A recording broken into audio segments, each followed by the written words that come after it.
de las situaciones digamos, que sintetizo de esta experiencia, ya no puedo decir 3 meses, ya van más de 3 meses, ya nos estamos acercando a los 4 meses, es encontrarme un ministerio de planificación conformado por un alto porcentaje de profesionales, la mayor parte de ellos con mucha experiencia, incluso que han vivido etapas diversas del Ministerio de Planificación, algunas donde el peso específico político y técnico del Ministerio de Planificación era muy importante, hasta la situación actual de, digamos, una invisibilización y, digamos, contracción de la capacidad de incidencia del ministerio en la gestión pública en su conjunto. El ministerio tiene una definición muy precisa y es que le corresponde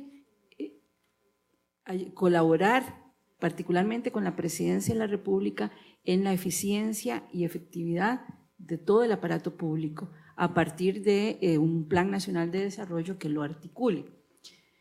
Sin embargo, y tiene una serie de instrumentos importantes, tiene un sistema nacional de planificación, tiene un sistema que articula el conjunto de unidades de planificación institucional, tiene un sistema de inversión pública, tiene un sistema de cooperación internacional. Sin embargo, cuando nos vamos adentro encontramos que es apenas una partecita de la vida institucional la que de alguna manera está integrada en esos sistemas.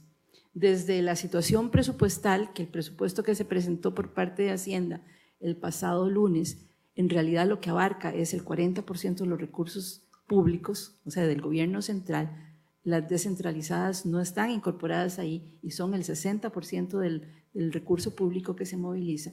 Algo parecido pasa en Mideplan. Ahora yo digo, esto no es una situación que yo se la pueda achacar a mi antecesor o a la antecesora así, sino fundamentalmente a una concepción de gestión pública en su conjunto, ¿verdad? Donde se priorizó las decisiones aisladas y fragmentadas, los pequeños poderes, y dentro de eso tenía poco sentido una propuesta de planificación que integrara. Entonces, esa es una situación importante que hay que comenzar a revertir, desde luego con una gran fuerza desde el Ministerio de Planificación, pero fundamentalmente requiere que haya un colectivo gobernando que piense distinto las cosas. En el ejercicio que se ha hecho en el campo de la formulación del Plan Nacional de Desarrollo, y no lo digo yo, sino que lo he escuchado en las presentaciones que he podido estar de los sectores en estas 2 semanas anteriores, ha sido un ejercicio, quizá decir innovador es como mucho, pero sí un poco diferente y donde se ha trabajado más en la búsqueda de interrelaciones, interdependencias, definición de objetivos comunes al interior de los sectores. Eso nos augura que si efectivamente seguimos por ese camino, sea posible tener una institucionalidad mucho más articulada. Ahora, en la perspectiva de la prospectiva, en el Ministerio de Planificación en diferentes momentos se han hecho algunos ejercicios en esta ruta. Recuerdo, o sea, hace ya muchos años que se hizo un ejercicio de consulta o por lo menos con manifestación de algunos actores hacia la Costa Rica del siglo XXI. Después aquí la Universidad Nacional, tal vez Sarita todavía se acuerda de eso. En otro momento contribuimos al ideario costarricense. En los últimos años recientes se han hecho algunos ejercicios en ese sentido. Sin embargo, no ha sido más que, digamos, como unidimensional en todo caso. No ha sido necesariamente como yo creo que tiene que ser una mesa de concertación, de negociación entre actores diversos, o sea, que discutan sobre esas estrategias, pero que es necesario, lo es, está planteado dentro de los objetivos del Plan Operativo 2015 comenzar a trabajar en esa línea, y aquí está el compañero que coordina justamente el equipo. Yo no sé si se le podría dar el micrófono un minutito a él para que nos ampliara un poquitico más sobre lo que se está haciendo ahora en el equipo de prospectiva.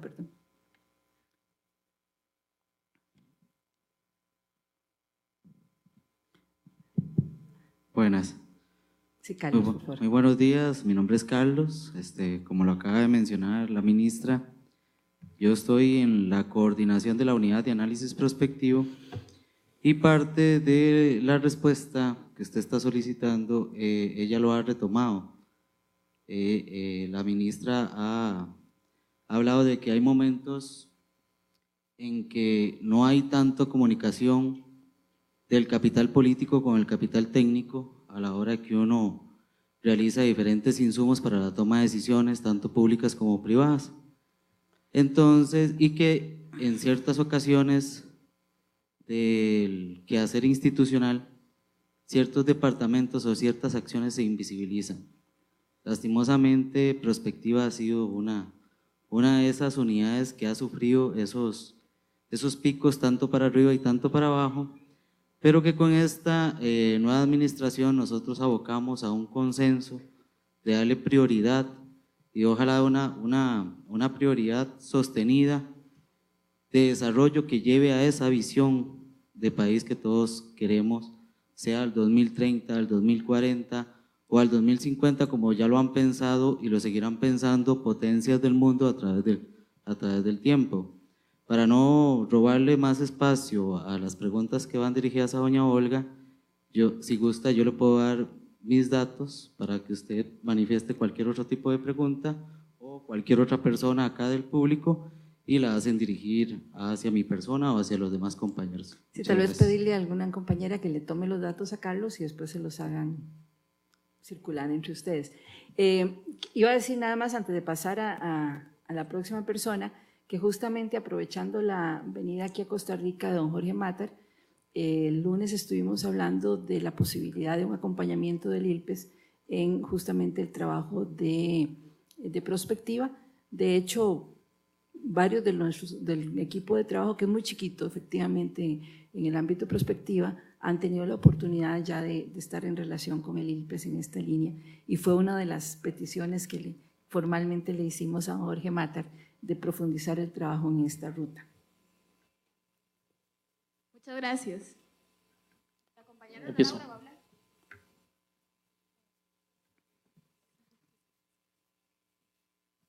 Ana Laura Román, soy estudiante de segundo año de la carrera de Planificación y Promoción Social. Tengo dos preguntas muy concretas. ¿Cómo este presupuesto que actualmente está presentando el Ministerio de Hacienda se vincula con el Plan Nacional de Desarrollo? Y si incluso usted cree que sería lo adecuado que el presupuesto sea una facultad del Mideplan y no del Ministerio de Hacienda. Y la segunda sería, vi bastantes veces y le he dado cierto seguimiento al tema de la descentralización y cómo se está articulando este proceso, que ayer lo veíamos en el caso de Ecuador, es un proceso bien complejo para que sea realmente efectivo. Eso es nada más. Muchas gracias, Laura, realmente preguntas trascendentes todas ellas. Mire, con relación, hubiera querido tener aquí a mano una lámina que trabajé ayer, con relación al presupuesto 2015, que es el primer presupuesto que formula un nuevo gobierno, y esto ocurre, lo que les voy a contar ocurre cada 4 años. Aquí tenemos un sinsentido, y aquí lo puedo decir con más claridad. Resulta que cuando uno ve la lógica del proceso de planificación, me dice, bueno, uno formula, presupuesta, ejecuta, da seguimiento y evalúa.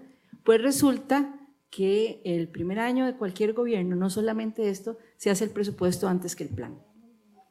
Entonces, en marzo, el Ministerio de Hacienda, en marzo, digamos, del 2014, el Ministerio de Hacienda estableció las normas que iban a regular la presupuestación del 2015. En abril se dieron los techos presupuestarios y en mayo entra el nuevo gobierno que tiene 7 meses para formular el plan.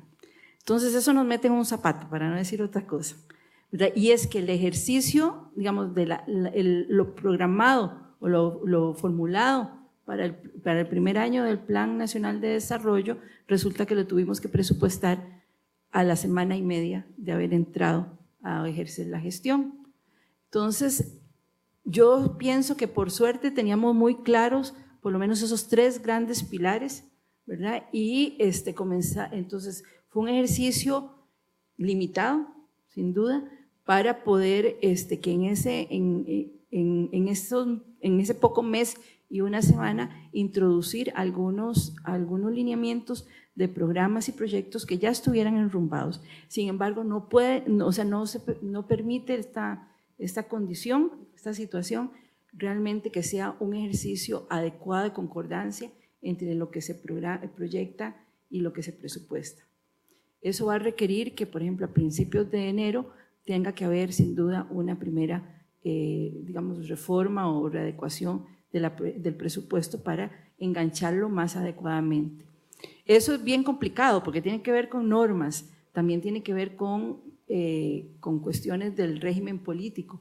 Casi que la única forma de resolver el problema yo lo vería por cambiar la fecha de las elecciones y de la toma en posesión del nuevo gobierno. Pero es una situación que yo creo que al final de cuentas se produce, y esto me liga con otro que usted me señalaba, se produce con el hecho de que en el año 82, si mal no recuerdo la fecha, si no le he aprendido mal, se disoció el presupuesto, o sea, la formulación del plan del presupuesto. O sea, se le quitó a Mideplan esta potestad y se pasó a Hacienda. Hoy estamos tratando de revertir la situación en un esfuerzo de coordinación con el Ministerio de Hacienda a muchos niveles, en muchas líneas de trabajo, pero sobre todo en esta de hacer más concordante la formulación con la presupuestación. Yo creo que efectivamente tenemos que volver a ese momento en que Mideplan tenía la responsabilidad de la formulación del presupuesto. Ahora, en el ámbito de la descentralización, ahí sería como para hablar un montón. Nuestro país ha sido resistente a los procesos de descentralización. Se han hecho algunas reformas normativas, legales, al más alto nivel incluso. En el año 91 se reforma el artículo 170 de la Constitución y se establece que se pasará al menos hasta un 10% del presupuesto público a los gobiernos locales. En el año 2006, en los últimos días de la administración Arias, se da otra ley, se aprueba otra ley, creo que la 18.001, donde se dice que para que se efectivice esa transferencia de competencias y de recursos deben formularse 7 leyes particulares, cada una transfiriendo un 1.5 del presupuesto hasta llegar al 10%. Sin embargo, cuando vamos a la práctica es imposible de operativizar esa ley, por muchas razones. En primer lugar, y eso tiene que ver también con el presupuesto, resulta que las instituciones que tienen más de un 1.5 del presupuesto son prácticamente como 6. Y existe también una limitación en la misma normativa que dice que ni lo que tenga que ver con educación ni salud puede ser transferido como competencia a las municipalidades. Y justamente 2 de esos ministerios son salud y educación. Educación es el ministerio con mayor presupuesto. Pero por otro lado tenemos, la problemática diferencial de los gobiernos locales. Entonces, en realidad que las soluciones normativas que hay nos avanzan poco en este proceso. Yo creo que además es uno de los espacios donde hay que discutir, y no solamente entendiendo la descentralización como el fortalecimiento de los gobiernos locales, que es un elemento, sino también entender la descentralización como, por un lado, la necesidad de políticas de Estado clara, porque de lo contrario lo que haríamos es dividir el país en 81 pedacitos sin articulación entre sí, pero también lo que tiene que ver con las capacidades políticas de gestión y financieras de las municipalidades. Y pongo lo político porque una de las limitaciones que también tienen los gobiernos locales, y seguramente los que han estado cerca lo han visto, es las dinámicas entre representantes de diferentes partidos políticos que no logran entender que el papel fundamental de los gobiernos locales es ser un actor privilegiado y un conductor del desarrollo integral de su municipio. Y ocurre, digamos, que muchas de las acciones son en una mira corta, de cómo me lo pongo al alcalde que es de otro partido, o sea, cómo no me sumo o cómo me opongo a una alianza que se formó entre X y Y partido, y casi que es en la cotidianidad y se olvida, por ejemplo, todo lo que tiene que ver con el tema de ordenamiento territorial, con la promoción del desarrollo económico, social, cultural, etcétera, del cantón. Entonces, el asunto es muy complejo, sin embargo, creo que el país tiene que avanzar en la descentralización y comenzar a poner en la mesa de discusión todos estos temas que son múltiples. El asunto de la descentralización es multideterminado, pero lo que sí es que el centralismo, la concentración, digamos, en los ámbitos superiores de la estructura del poder político y de la institucionalidad pública, creo que tiene que cambiar. Entonces es un tema realmente importante y apasionante, pienso yo.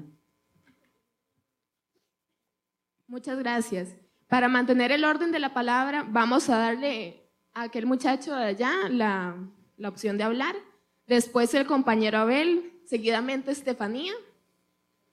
Sí, ok.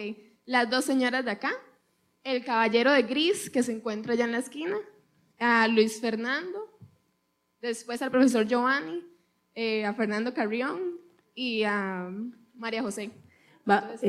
Al cuarto para las 11 tengo que irme, Okay. Pero entonces tenemos como media horita más o menos. Doña Olga, Ocliver Rojas, politólogo, funcionario del Ministerio de Planificación también. Agradecerle por la claridad que he podido observar durante estos 4 meses de su gestión dentro del Ministerio. Creo que hay visión y hay innovación también dentro de la propuesta. Me encantaría que pudiese profundizar un poco sobre los mecanismos de participación ciudadana en la construcción del Plan Nacional de Desarrollo, porque durante 8 años más o menos he podido observar y escuchar el discurso de los políticos hablando sobre la importancia de que las políticas públicas sean de, por y para la gente, y se han quedado en un discurso. Entonces me encantaría poder escuchar de usted qué mecanismos específicos de participación ciudadana han trabajado en la construcción en estos 4 meses del Plan Nacional de Desarrollo y qué mecanismos específicos han ustedes desarrollado o promovido para que durante la ejecución en los próximos 3 años del Plan Nacional de Desarrollo sean partícipes activos la ciudadanía en general. Sí, gracias, Ocliver. Mire, yo les decía que el Plan Nacional de Desarrollo es fundamentalmente como la punta de arriba del paraguas de todos los instrumentos y espacios para la planificación del desarrollo. Corresponde, digamos, a los diferentes sectores y en las localidades, en los territorios, en las regiones, ya entrar, digamos, a una dimensión más precisa de cómo se operativiza esos lineamientos que están establecidos fundamentalmente a nivel general de sector y de región, que es lo que maneja Mideplan. En la formulación del Plan Nacional de Desarrollo actual, y debo hablar con toda transparencia, yo creo que hemos dado un paso de avance en lo que es la participación de los actores institucionales a nivel sectorial. Eso no implica que no se haya tenido como referencia propuestas que vienen de diferentes sectores sociales, pero claramente lo que se ha abierto es, digamos, un poco más, es el espacio de participación, digamos, de la institucionalidad pública en su formulación a través de dinamizar los grupos de trabajo sectorial. Corresponderá justamente a los sectores, a las regiones, a los territorios, a las localidades, ya ese acercamiento ya más vivencial, digamos, con los actores locales. Eso no implica que, por ejemplo, hoy, ahora que venía para acá, el ministro, o más bien sirve de ejemplo, el ministro de Ambiente anunciaba la apertura de una mesa de diálogo con instrumentos bastante variados, no solamente, digamos, las reuniones presenciales, sino otro tipo de mecanismos de participación para discutir sobre el modelo energético. Ahí ya tendríamos un ejemplo donde la participación ciudadana sí ya es directa. Yo no podría decirles otra cosa, porque si le digo otra cosa usted me va a decir eso no es cierto. Lo que ustedes no se reunieron en las localidades, en los 81 cantones, en las 6 regiones, no lo hemos hecho. Sí hemos recogido productos que se han generado con esa lógica. Es el caso, por ejemplo, de los 6 planes regionales que incluso fueron presentados al final de la administración anterior, ¿verdad? Donde sí se construyeron, o sea, con una participación de sectores sociales que tienen vida y dinámica en las regiones.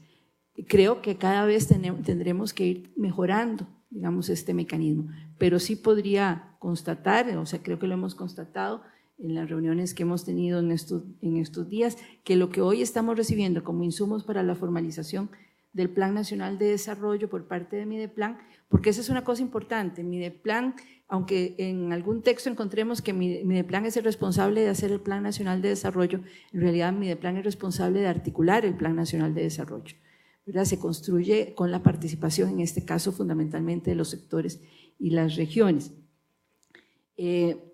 Solamente en el ámbito sectorial, me reportaban el día de ayer el director del área de planificación del desarrollo, que se realizaron más de 110 sesiones de trabajo entre los 14, o sea, en cada uno en el conjunto de los 14 sectores que van a integrar el Plan Nacional de Desarrollo.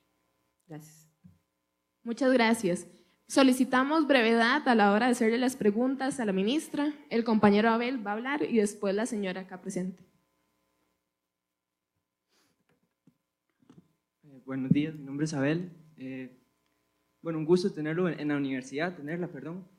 El primer comentario es, bueno, usted como en sus primeros días de ministra dijo a una radio que usted tenía como meta pasar la planificación de un instrumento técnico a una guía de acción.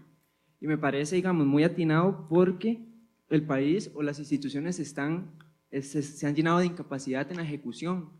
Entonces nos hemos llenado de estudios, nos hemos llenado de diagnósticos, pero no se ejecuta. Así es. La pregunta de este comentario es, a largo plazo, ¿a qué apunta la planificación? ¿A fortalecer la capacidad del Estado en ejecución o seguirá permeando el modelo concesionario como se ha venido hasta el momento? El otro punto, bueno, aprovechando que la tenemos en la universidad y que ya está medio fijado el FES con un 14%, y estamos en el marco del 40 aniversario de la universidad, y usted como exdirectora, le quiero preguntar ¿qué papel ve usted jugar a la Escuela de Planificación en este contexto? Porque, digamos, para que todos tengamos un norte y podamos caminar, digamos, en una dirección compartida. Porque, bueno, y aprovechando el FES, en la escuela se investiga poco. Entonces yo quisiera externar que ojalá este FES alcance para tener tiempo de investigación, porque a lo que se asume es que no hay, que sale caro, digamos, que no hay dinero para investigar. Entonces la escuela es fuerte en extensión, pero es baja en investigación. Entonces, ¿qué piensa usted de esos dos temas? Mire, tal vez empiezo por este último del FES, ¿verdad? Que es como más concreto. Lo que se negoció, se firmó hace 2 o 3 semanas con los rectores del CONARE fue el presupuesto del 2015. El nuevo FES, o sea, que es el último año del actual acuerdo firmado del FES en el 2010. Corresponderá al año próximo, 2015, negociar el nuevo FES, que iría 2015 a 2020. Yo creo que tenemos una oportunidad realmente importante, porque se están dando en un mismo momento 3 cosas. Por un lado, que se está formulando un Plan Nacional de Desarrollo que tiene prácticamente, o sea, por un año, por algunos, en la misma vigencia. Tiene que hacerse el Plan Nacional de la Educación Superior 2015-2020 y sentarnos en la mesa de negociación, o sea, en la comisión de enlace para llegar a un acuerdo en este sentido. Ahora, yo creo que ya lo que se hizo para el 2015 avisora cómo puede ir las negociaciones del nuevo FES, y es no solamente que creo que es destacable, y sobre todo así lo han hecho los señores rectores, en un clima, digamos, mucho más respetuoso y transparente de negociación, también que se firmó junto con el acuerdo de cuánto se va a girar a las universidades, una carta de cooperación mutua, donde el compromiso es en trabajar conjuntamente las 4 universidades públicas en una agenda de desarrollo. Y eso lo tenemos que operativizar en los próximos días. Entonces me parece que en ese sentido, digamos, hay una convergencia de energías de las universidades públicas, donde efectivamente, como usted lo señala, hay 3 cosas que son importantísimas, que es la formación de profesionales, la generación de nuevo conocimiento y el trabajo de extensión universitaria, para que, o sea, sean un soporte o apuntalen una ruta de desarrollo del país. El otro aspecto importante es que es el salto más grande en términos de presupuesto. Eso no lo están cobrando muy caro afuera, ¿verdad? Pero sin embargo es que no entienden tampoco que el FES es un subconjunto dentro del monto de recursos para la educación superior. Entonces, si no se le dan al FES, pues se colocarán en otro espacio de la educación, pero no es cierto que van a ir a otra cosa que no sea educación. Pero es una apuesta, una apuesta que se está haciendo porque se cree en la universidad pública, ¿verdad? Y en la necesidad también de que la universidad pública, de manera autocrítica, también, revise y haga más eficiente el uso de estos recursos.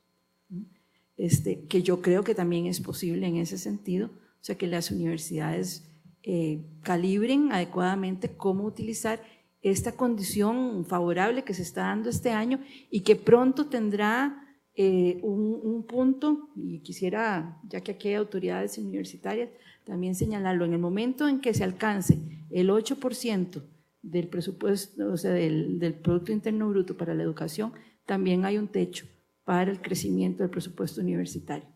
Porque lo que está establecido es que de ese 8%, el 1.5% sea para la educación superior. Ahorita ni estamos en el 8% para la educación, estamos en un 7.34% y creo que de esa parte, el 7.34, un 1.38% se le da a las universidades. Pero en el momento en que la educación llegue al 8%, llega a su techo también el presupuesto, por lo menos en términos porcentuales. Seguramente crecerá como masa, pero en términos porcentuales ya no habrá posibilidades ahí de crecer más. Y entonces eso creo que tenemos 3, 4 años y las universidades tendrán que tomar previsiones en ese sentido. Así que aprovecho la oportunidad para dejar eso también planteado. Yo creo, para sintetizar en esto, que efectivamente es necesario pues internamente ver cómo se efectivizan mejor los recursos y se potencia sin duda la investigación. En tema de la participación ciudadana, aquí apunté algo del 60%, pero ya no me acuerdo que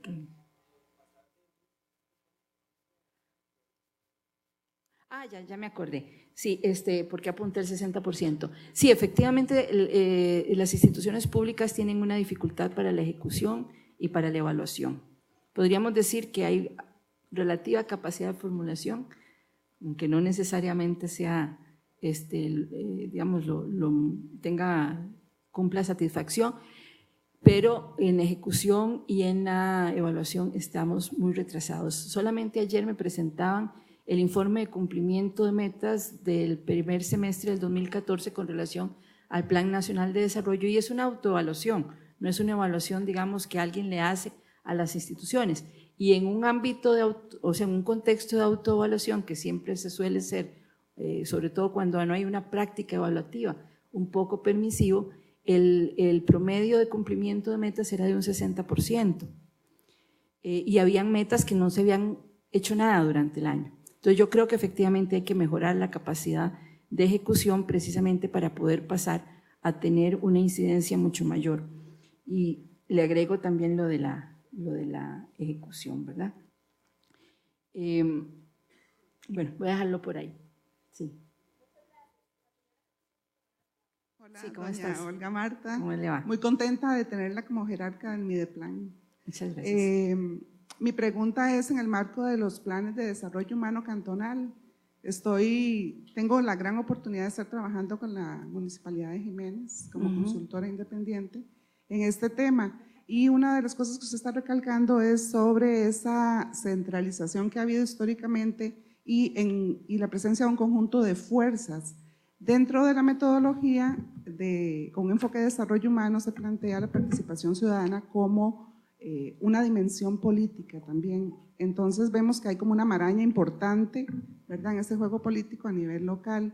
De acuerdo a la experiencia que se ha tenido con 43 cantones ya, ¿verdad? 56. 56. ¿Cuál ha sido esa experiencia de esa dimensión política? Digamos así como pinceladas, tal vez. Mire, muy variada.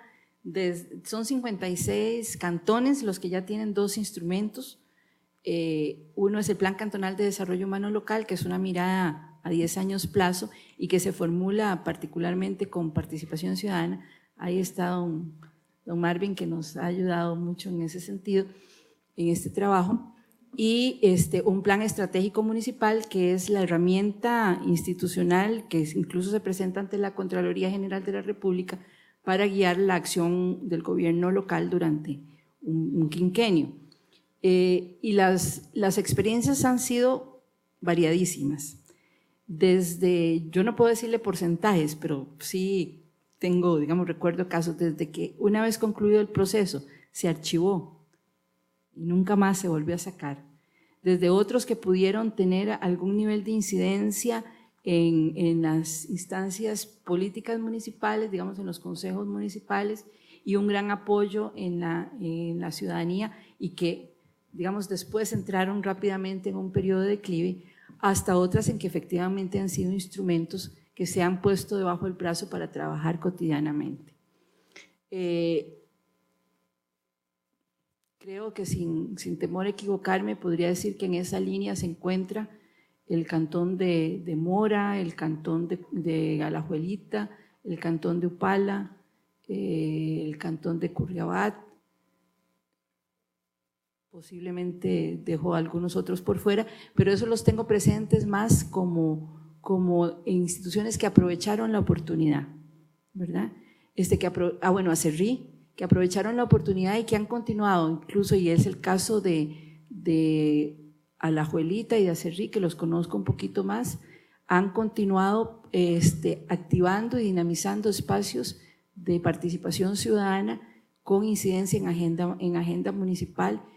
En otro conjunto de municipalidades, quizá un poquito más amplio del que les señalé, lo han podido entender la oportunidad que es una instancia de coordinación como los consejos cantonales de coordinación interinstitucional. En otras no ha sido posible. Yo creo que este recuento, donde les puedo decir A, B, C y D, lo que nos dice es que se ha aprovechado menos de lo que se podría hacer. Esa es, digamos, como la visión que tengo al respecto. Sí creo que es una experiencia importante y que, como dice el poeta, ¿verdad?, se hace camino al andar, pero que todavía nos falta muchísimo. Muchas gracias. Lastimosamente, la señora ministra no va a tener mucho tiempo, así que vamos a aceptar una pregunta que estaría a cargo de NIA. Después, la señora ministra nos comentó que ella deja el correo electrónico para que le formulen la pregunta y con mucho gusto ella se la responderá por ese medio. Gracias. Ok, buenos días. Mi nombre es Estefanía Fernández, estudiante de la carrera de Planificación. Bueno, yo quería ubicarnos en la coyuntura actual, que hemos escuchado en los medios de comunicación que ha habido falta de planificación en las diferentes instituciones públicas, y tomando la planificación como una articulación de diversos sectores y disciplinas, ¿cómo y dónde ubica la planificación en este gobierno y cómo lograr que este no sea una visión de desarrollo temporal cortoplacista? Asimismo, ¿cómo ubicar el papel de esta unidad académica en el accionar y el quehacer de la planificación en búsqueda de un desarrollo? Gracias. Sí, muchas gracias, Estefanía. Mire, una de las cosas que estamos tratando de que sea diferente es la relación a nivel institucional, entre las unidades de planificación institucional y las autoridades, ya sea ministros, ministras, presidentes ejecutivos. Pienso, no sé si es una visión distorsionada, en todo caso aquí hay compañeras y compañeros que tienen mucha experiencia en la vida institucional, que se ha impuesto más que todo una práctica donde la planificación es un asunto institucional, es un asunto de los planificadores y de ellos en relación con Mideplan, más que en la definición, o sea, en soporte de las decisiones y las acciones cotidianas que se toman desde un ministro, desde un despacho de ministro. Hemos tratado de que en esta ocasión eso sea diferente, de que haya una responsabilidad del ministro, la ministra o del presidente ejecutivo en articularse con sus equipos técnicos profesionales, muchos de ellos, yo algunos ya los he ido conociendo, de gran capacidad y experiencia, pero para que efectivamente haya una relación directa entre lo que se planea y lo que se hace, ¿verdad? Y entonces yo pienso que si eso lo logramos, si logramos eso, la frustración incluso que viven muchos profesionales en el ámbito de la planificación en la institucionalidad pública podrá tener un punto de salida, porque lo que veo es que es como un mundo aparte, ¿verdad? Aquí están los informes que se rinden, aquí están los informes de gestión de riesgo, qué sé yo, de mejoramiento institucional, se brindan los informes de cumplimiento de metas, pero las decisiones del ministerio X o Y van por otro lado, poco de relación tienen. Eso, en ese sentido queremos aportar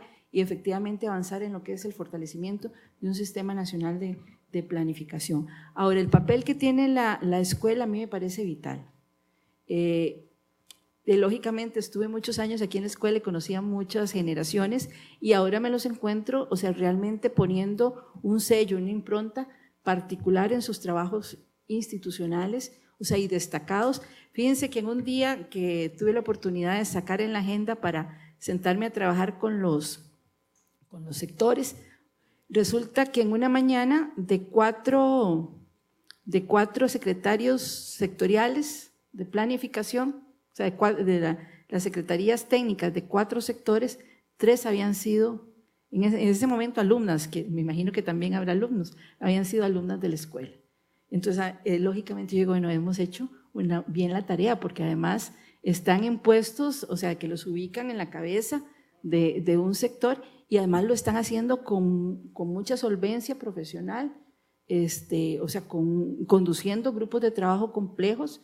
Y recuerdo el caso de turismo, de ciencia y tecnología, de salud y, bueno, se me olvidó el otro, pero en una mañana de 4 a 3.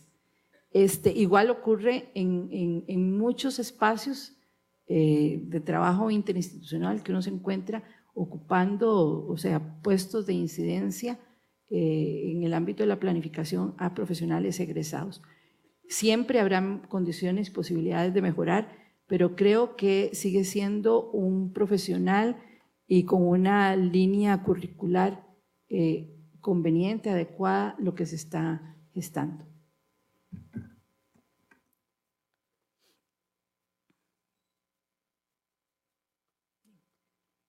Ya terminamos. No, es que había visto a Ronald levantar la palma y creo que le puedo regalar unos minutitos a Ronald.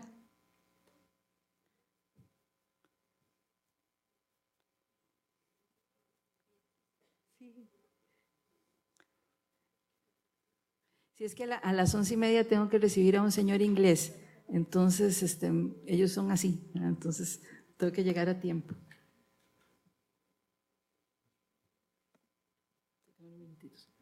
Señora ministra, la pregunta es muy concreta. En la escuela estamos trabajando lo que es un caso de planes reguladores. Cuando hablabas de planificación del desarrollo local, planificación de ordenamiento del territorio, planificación participativa, descentralización y desconcentración, muchas de esas cosas se ven ahí. Por ejemplo, nosotros estamos trabajando en el plan regulador de Sarapiquí, en la maestría. Se hace toda la cuestión técnica, el diagnóstico, las prognosis, las propuestas, el estudio económico, social, ambiental, con participación comunal y con los actores sociales. Pero el meollo del asunto que tenemos es cuando llegamos al CETENA y al SENARA. Una matriz totalmente ajena de otros entornos geográficos, etcétera, etcétera, y eso limita todo el trabajo que desarrollamos, ¿cómo se llama?, con planificación participativa. Inclusive, estos planes reguladores serían un insumo muy importante para poder hacer la integración del ordenamiento territorial, la planificación local, regional y nacional. Así es. Inclusive, entonces, ¿cómo vos podrías, desde el Ministerio de Planificación, colaborar en que este escollo definitivo, ¿verdad?, está enredando, digamos, la planificación del ordenamiento del territorio? Y si estamos hablando de planes reguladores, que es ordenar los 81 cantón, y se podría pensar en vincularlo con lo regional y lo nacional, es sumamente, ¿cómo se llama?, una limitante, por más que hagamos ese trabajo. Y ahí sí entra una ineficiencia, ¿cómo se llama?, del Estado, y sobre todo en Setena y Senara. Si no pasan los CIFAS, no hay ordenamiento del territorio. Así es, Ronald. Mire, desde, si mal no recuerdo, el 29 de mayo, justamente porque en las primeras visitas, por lo menos que yo recibí, fue a la Unión de Gobiernos Locales y a la ANAI, a la Asociación Nacional de Alcaldes e Intendentes, y dentro de la agenda que llevaban estaba este tema. Así como Sarapiquí, hay 40 municipalidades aproximadamente que están, como conversábamos ahora antes de entrar con Rita y con don Marvin, están pegadas, como yo lo veo como un tubo, ¿verdad?, de una cañería, y se quedaron pegados justamente en los procedimientos que solicita y que además a veces incluso no son claros por parte de Senara y Setena. Entonces, desde el 29 de mayo instalamos una comisión de trabajo que combina como dos niveles. Por un lado, básicamente hemos estado el ministro de Vivienda y Asentamientos Humanos, don Rosendo Pujol, en una doble condición, con un doble sombrero. Por un lado, como ministro del ramo, pero también como una persona que ha tenido mucha experiencia en el campo de los planes reguladores. Y yo, junto con los técnicos del Senara, Setena, INBU, IFAM, Mideplan, MIVA, para encontrar una solución. Esto ha sido un calvario, debo decir, porque quincenalmente, sin falla, nos hemos reunido y el único nudo que hemos podido desenredar es el del INBU, más no así el de Senara y el de Setena. En Senara estuvimos buscando algunas alternativas para que los estudios hidrogeológicos no tuvieran, digamos, que estar del lado de las municipalidades, sino que se hicieran en general y ya la municipalidad lo realizara. En el Setena ha sido prácticamente imposible avanzar.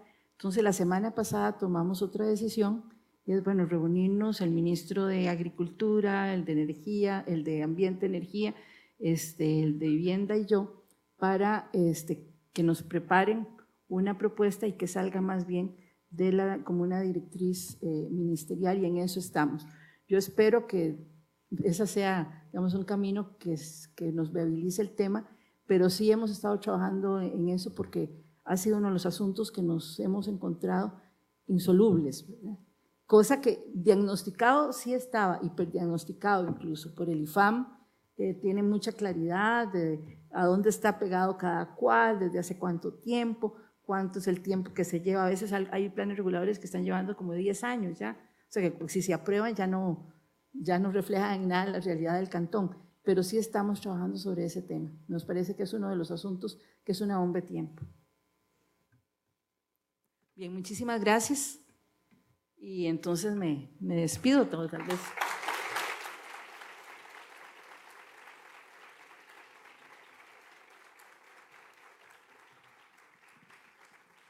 El señor director de la escuela, Richard Maradiegue, le va a ofrecer el agradecimiento oficial por parte de la escuela.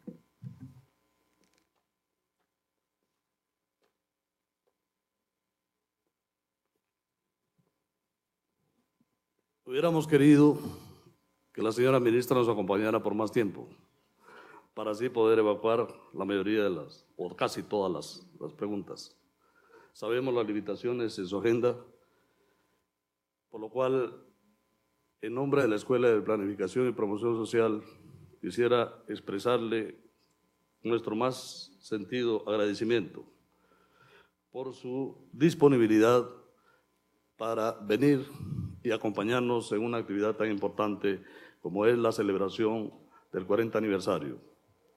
Sabemos que la planificación como proceso de desarrollo es complejo y el análisis, la forma de pensar y repensar los procesos de planificación es ante todo un elemento político de toma de decisiones, pero que a la vez nos permite a nosotros en la universidad, en la academia, analizar e identificar aquellas virtudes, aquellos aciertos y aquellos desaciertos para establecer formas alternativas de mejorar ese proceso de desarrollo. Y ustedes como futuros planificadores tienen no solamente el deber de implementar lo que ustedes en las aulas reciben teóricamente, sino que ya en un plano a nivel nacional. Quisiera agradecerle la presencia al señor decano, al señor subdirector, a los invitados especiales, en especial la participación estudiantil. Los insto y las insto a que sigan participando de las diferentes actividades programadas durante esta semana y espero que sea del agrado de todas y todos ustedes. Muchísimas gracias, señora Olga, señora ministra. Ha sido un honor contar con su presencia en esta actividad. Quisiera darle un pequeño recuerdo de su casa, que es la Escuela de Planificación, pero muy significativo para todos nosotros.